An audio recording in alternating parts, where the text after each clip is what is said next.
சிறுவன் கதையை கொஞ்சம் கேட்கோ. கெட்டிக்கார சுட்டி பையன் புத்தி கூர்மை கொண்டான் சிறு. குற்றம் செய்தால் தாய்க்கு மறைக்கும் குணத்தை கொண்டு வாழ்ந்தான்.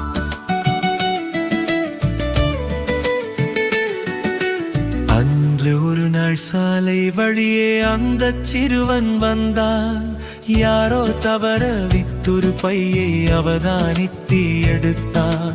பிரித்து பார்த்தான், பையின் உள்ளே பழத்தை கண்டு திகைத்தான். கெட்டிக்கார சுட்டி பையன் புத்தி கூர்மை கொண்டான் சிறு. குற்றம் செய்தால் தாய்க்கு மறைக்கும் குணத்தை கொண்டு வாழ்ந்தான்.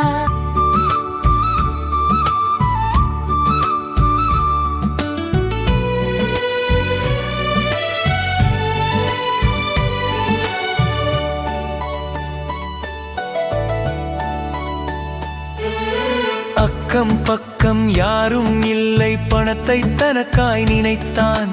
அடுத்த கணமே மனதில் நினைத்தான் தொலைத்த மனிதன் நிலையை.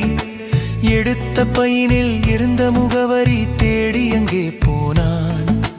பெருத்த அழுகையில் இருக்கும் பெரியவர் தொலைத்த கவலையில் இருந்தார். கெட்டிக்கார சுட்டி பையன் புத்தி கூர்மை கொண்டான் சிறு.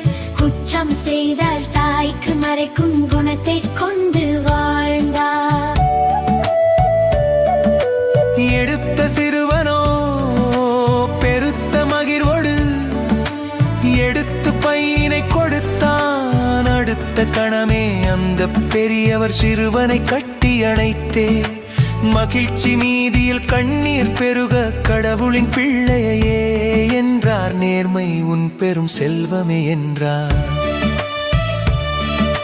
பெரியோர்